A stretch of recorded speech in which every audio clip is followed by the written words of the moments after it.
DNA में अब हम एक ऐसी खबर लेकर आए हैं जो सरकार की आंखें खोल देगी।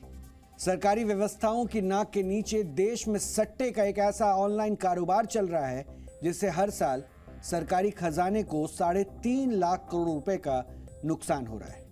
देश के रेल, शिक्षा और स्वास्थ्य बजट को जोड़ लें तो भी ये 3.5 लाख करोड़ रुपए से कम बैठता है और इतने की टैक्स चोरी रोकने के लिए अभी तक सरकार ने कोई कदम नहीं उठाए।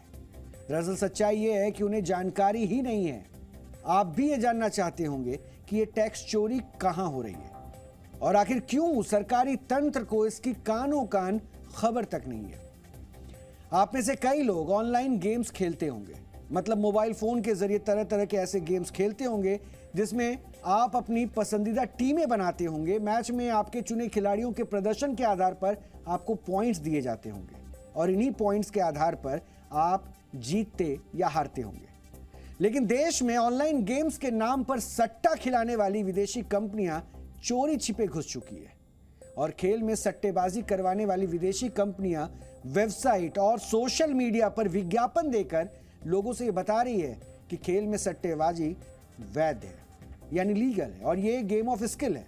हम आपको बताना चाहते हैं कि हमारे देश में सट्टा खेलना या खिलवाना गैर कानूनी है, लेकिन बावजूद इसके सरकार को इस तरह की सट्टेबाजी के बारे में खबर तक नहीं है। आप में से बहुत से लोगों को वैध ऑनलाइन गेम्स और अवैध ऑनलाइन गेम्स के बारे में जानकारी नहीं होगी। आप यही समझते होंगे कि किसी ऐप पर मौजूद किसी गेम को खेलना वैध है, लेकिन हम आपको उस महीन लकीर के बारे में बताने जा रहे हैं जिससे आपको पता चल जाएगा कि हर ऑनलाइन गेम वैध नहीं होता है। देश में कोई भी खेल वैध है या अवैध, ये 2 पैमानों पर तय किया जाता है। पहला है गेम ऑफ स्किल, यानी ऐसा खेल जिसमें आपका टैलेंट दिखता हो। दूसरा पैमाना है गेम ऑफ चांस, यानी ऐसा खेल जिसमें आपका टैलेंट नहीं बल्कि आपकी किस्मत खेलती है, यानी आपको आपके हारने या जीतने के चांस 50-50 होते हैं और उसमें जीत हार आपकी किस्मत पर टिकी होती है। गेम ऑफ स्किल को देश में वैध माना जाता है, लीगल माना जाता है, और गेम ऑफ चांस को देश में अवैध माना गया है।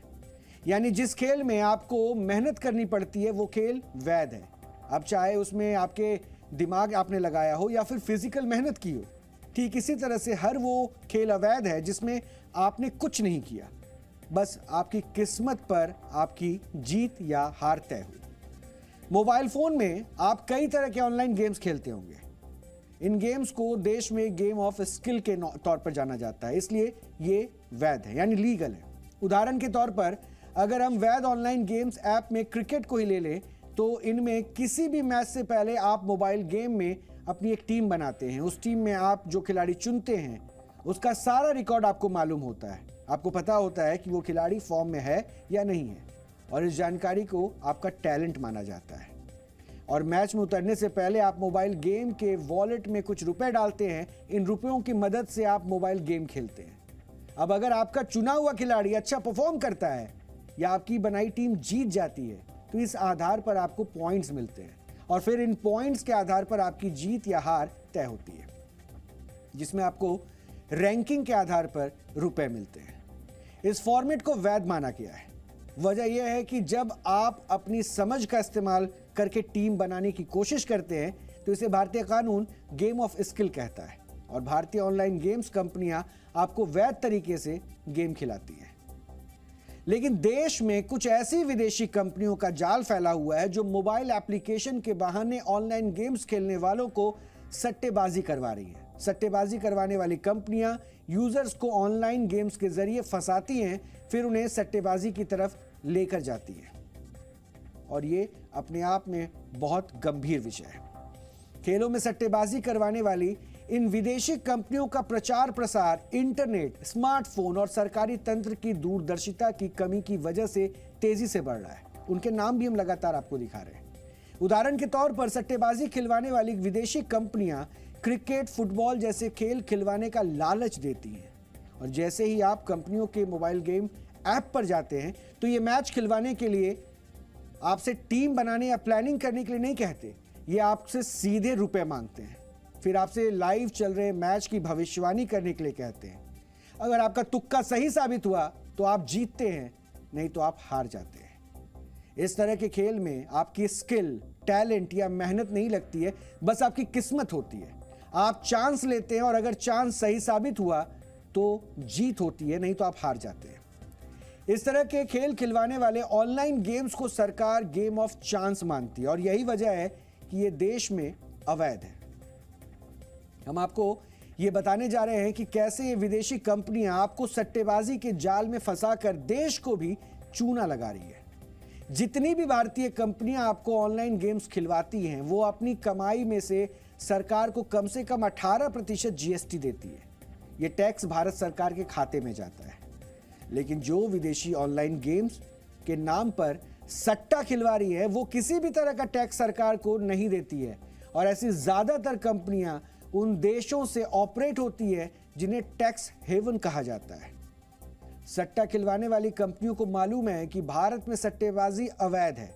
उनको यह भी मालूम है कि भारतीय कंपनियों के ऑनलाइन गेम्स में जीत की रकम से 30% तक टैक्स कटता है और ये टैक्स जीतने वाले खिलाड़ी को ही देना होता है। ऐसे में सट्टा खिलवाने वाली ऑनलाइन गेम कंपनियां खिलाड़ियों को टैक्स न देने का लालच भी देती हैं। वो ये भी कहती हैं कि उनके ऐप पर गेम खेलने में फायदा ये है कि जीत की रकम से टैक्स नहीं देना पड़ता। इस लालच की वजह से देश के खजाने और कुछ समय बाद आपको भी नुकसान होता है। सट्टा खिलवाने वाली ऑनलाइन कंपनियां जीत की रकम जब आपके बैंक अकाउंट में डालती है तो उस पर सरकार की नजर होती है। इनकम टैक्स आपसे इस कमाई का सोर्स पूछ सकती है। सोर्स अगर सट्टेबाजी हुई तो मुमकिन है आप पर कानूनी कार्रवाई हो।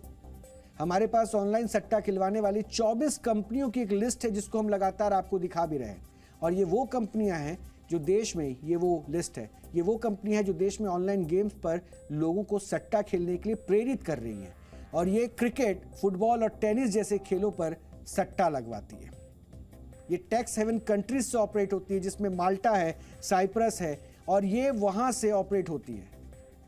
इन सभी कंपनियों में भारत में अवैध रूप से चोरी छिपे ऑनलाइन सट्टेबाजी का जाल बिछा रखा है और इसीलिए ये अपने आप में बहुत बड़ी चिंता का विषय है और अपने आप में एक बड़ी चुनौती भी है। ये सभी कंपनियां भारत में अवैध रूप से चोरी छिपे ऑनलाइन सट्टेबाजी कर रही हैं। लोगों को सट्टे के दलदल में फंसाने वाली इन कंपनियों पर एक रिसर्च भी सामने आई है। Internet gaming company ENV media की एक रिसर्च के मुताबिक भारत में होने वाले खेलों में सट्टे का सालाना बाजार करीब 12 लाख करोड़ रुपए का है। और आपको हैरानी होगी जानकर, लेकिन भारत में हर एक क्रिकेट मैच पर 1640 करोड़ रुपए का सट्टा लगता है। वर्ष 2012 तक भारत में खेलों का सट्टा बाजार करीब 3 लाख करोड़ रुपए का था, लेकिन आज ये करीब 4 गुना ज्यादा है। यानी वर्ष 2016 की डिजिटल क्रांति के बाद खेलों के सट्टा बाजार पर इसका बड़ा असर पड़ा है और ऑनलाइन नियम सख्त ना होने की वजह से सट्टा खिलवाने वाली कंपनियों पर रोक लगाना नामुमकिन हो गया है। अगर हम अवैध सट्टेबाजी की वजह से देश को हो रहे नुकसान की बात करें तो वर्ष 2012 के आंकड़ों के मुताबिक खेलों में अवैध सट्टेबाजी से भारत को हर वर्ष 10 से 12 हजार करोड़ के टैक्स का नुकसान होता था। ये वो दौर था जब जीएसटी नहीं थी। आज के जीएसटी का हिसाब लगाकर देखें तो 28% जीएसटी की दर से हर वर्ष भारत को 3,36,000 करोड़ रुपए से ज्यादा का नुकसान हो रहा है। वर्ष 2018 में खेलों में सट्टेबाजी को लेकर लॉ कमीशन की 145 पन्नों की एक रिपोर्ट आई थी। इसका टाइटल था legal framework, gambling and sports betting including in cricket in India. इस रिपोर्ट में खेलों में सट्टेबाजी को लेकर नियम कायदे बनाने की बात कही गई थी।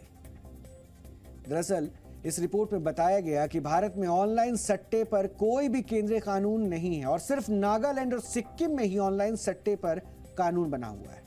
सट्टेबाजी पर प्रतिबंध की वजह से भारत में इसका एक बड़ा ब्लैक मार्केट है और जिस वजह से टैक्स की चोरी होती है। इसमें रिपोर्ट में सिफारिश की गई कि केंद्र सरकार अगर ऑनलाइन सट्टे को कानूनी मान्यता दे तो सिर्फ भारतीय कंपनियों को ही दे। इसके अलावा सरकार एक रेगुलेटरी बॉडी बनाए जो इस पर नजर रखे और यह भी सलाह दी गई कि सट्टे का सारा कारोबार ऑनलाइन हो जाए जिससे ट्रांजैक्शन पर नजर रखी जा सके। लेकिन इस सिफारिश पर कभी गंभीरता से विचार नहीं किया गया। हम ये साफ कर देना चाहते हैं कि हम सट्टेबाजी का समर्थन नहीं करते। हमारी इस खबर का मकसद ये है कि अवैध रूप से सट्टेबाजी करवाने वाली कंपनियों पर सख्त कार्रवाई होनी चाहिए। सरकार को एक ऐसी व्यवस्था बनानी चाहिए जिसमें सट्टा कंपनियां जुआ खेलने के लिए प्रेरित ना कर सके।